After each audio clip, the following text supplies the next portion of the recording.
Hello, मी अश्विनी. ओळखलं का मला? आज स्वयंपाकाच्या आधी थोडंसं किचन वगैरे साफ करून घेतलं. नंतर स्वयंपाकाच्या तयारीला लागले. पण ही माऊ ना मध्येच उठते. ही तर मग काय करूच देत नाही, मध्ये मध्येच असते. मग काय हॉलमध्ये जायची, रिटर्न माझ्याकडे यायची आणि बघा कशी कॅमेऱ्याला बघते.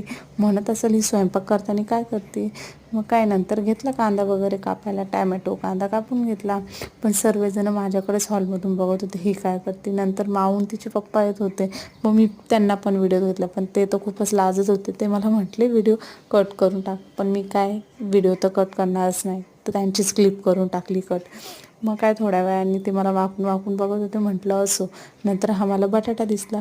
बटाटा होता का काय होता तेच समजत नव्हतं. तुम्ही एक पिक्चर पाहिला आहे का, त्यामध्ये खूप बटाटा मोठा असतो. पिक्चर आहे का कार्टून आहे काय माहीत नाही, पण त्या पिक्चरचीच आठवण झाली मला. हा बटाटा समजत पण नव्हता कसा कापायचा आणि कसा नाही, तरीही कापला. मग काय खिचडीची तयारी करायला घेतली. तशी खिचडी आज ना आमच्या गावाकडल्यासारखी बनवायची होती. आमच्या इकडे ना खिचडी आणि भजी खूप फेमस आहे. मग त्यामुळे आम्हाला तिकडली आठवण होत होती. मग त्यामुळेच आम्ही घेतलं खिचडी आणि भजी करायला. मस्त अशी फोडणी द्यायची, लसूण वगैरे टाकायचा, लाल तिखट, पावभाजी मसाला, बिर्याणी मसाला वगैरे सर्वच. मी तर सर्वच खिचडी मसाले टाकून देते. नंतर तोच एवढा मोठा बटाटा टाकायचा, कोथिंबीर टाकायची आणि पाणी टाकायचं मोजून.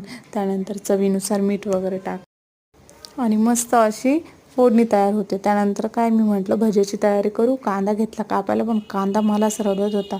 असं तर मी कोणाच्या याने रडत नाही, पण काय करणार, कांद्यामुळे रडावंच लागलं. नंतर तांदूळ वगैरे धुवून टाकले आणि मस्त अशी खिचडी बनत होती. तोपर्यंत इकडे मी भज्याची तयारी केली. कांद्यामध्ये मस्त लाल तिखट, हळद, कापलेली मिरची, कोथिंबीर आणि बेसन पीठ घातले आणि भजे तेलामध्ये फ्राय करून घेतले, म्हणजे काढून घेतले हो. आणि हे असे मस्त भजे तयार झाले. हर्षला पण विचारलं